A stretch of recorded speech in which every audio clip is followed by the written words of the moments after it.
जी, तो ये जो 7 नवंबर 2025 को सुप्रीम कोर्ट ने ऑर्डर पास किया है, जिसमें ये कहा गया कि जितने भी बस स्टॉप्स, रेलवे स्टेशंस और एजुकेशनल इंस्टीट्यूशंस, चाहे वो सरकारी हों या गैर सरकारी हों, और साथ ही साथ हॉस्पिटल से सभी आवारा पशुओं को और नेशनल हाईवेज से रिमूव करना है, और न सिर्फ हटाना है बल्कि उनको डेजिग्नेटेड शेल्टर्स में भेज देना है, जहां पर से उनका स्टेरिलाइजेशन, वैक्सीनेशन करके उन्हें रिलीज नहीं किया जाएगा, उनको परमानेंटली उन्हीं शेल्टर्स में रखा जाएगा। हम लोगों का पॉइंट ये है कि ये जो डॉग्स स्पेशली हैं, नेशनल हाईवे में ऑफ कोर्स गाय होती हैं, कई वाइल्ड एनिमल्स भी आ जाते हैं क्योंकि हम जंगलों में भी घुसते जा रहे हैं, तो वहाँ का समझ में आता है। लेकिन अगर आप हॉस्पिटल्स की बात करें, एजुकेशनल इंस्टीट्यूशंस की बात करें या बाकी जो संस्थान हैं, वहाँ पर बहुत से डॉग्स ऐसे हैं जो वहीं जन्मे हैं, वहीं आराम से रहते हैं। और सबसे इम्पोर्टेंट बात यह है कि पशुओं के लिए अधिकार संविधान में भी दिए गए हैं, उनकी सुरक्षा का अधिकार है, उनको जीवन अपना जीने का अधिकार है, और टेरिटोरियल होते हैं डॉग्स, ये हम सभी जानते हैं। तो अगर उन्हें विस्थापित किया जाएगा और उन्हें कहीं भी और लेकर जाएंगे, तो परमानेंटली किन शेल्टर्स में रखा जाएगा, वो शेल्टर्स हमें कहीं दिख नहीं रहे हैं।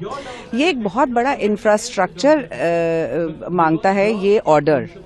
अगर हम लाखों डॉग्स की बात कर रहे हैं तो हमें हजारों शेल्टर्स भी चाहिए। अभी हम ये देख रहे हैं कि ज्यादातर शहरों में एक ऐसी सुविधा तक नहीं है जहां पर कोई चोटिल या बीमार पशु का रख के इलाज भी करवाया जा सके।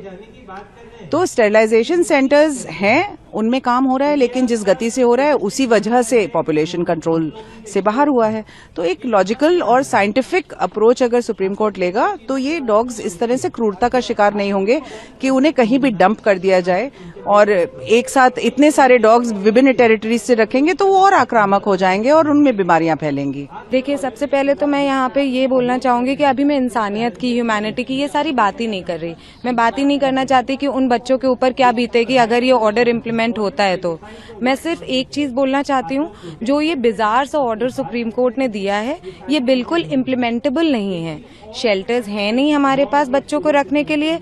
फंड सरकार उतनी अगर अलॉट कर रही है, करोड़ों का जो फंड लगेगा ये पूरा प्रोजेक्ट इम्प्लीमेंट होने में, वो फंड से हम स्टेरिलाइजेशन और वैक्सीनेशन भी कर सकते हैं उन्हीं बच्चों का। सेम प्रॉब्लम लेकिन कम फंड्स में और ह्यूमैनिटी के साथ सॉल्व हो जाएगी। तो एज अ डॉक्टर मैं सिर्फ यही बोलना चाहूंगी कि ये इम्प्लीमेंटेबल नहीं है, ये पॉसिबल नहीं है और ये प्रैक्टिकल भी नहीं है जो सुप्रीम कोर्ट ने ऑर्डर दिया।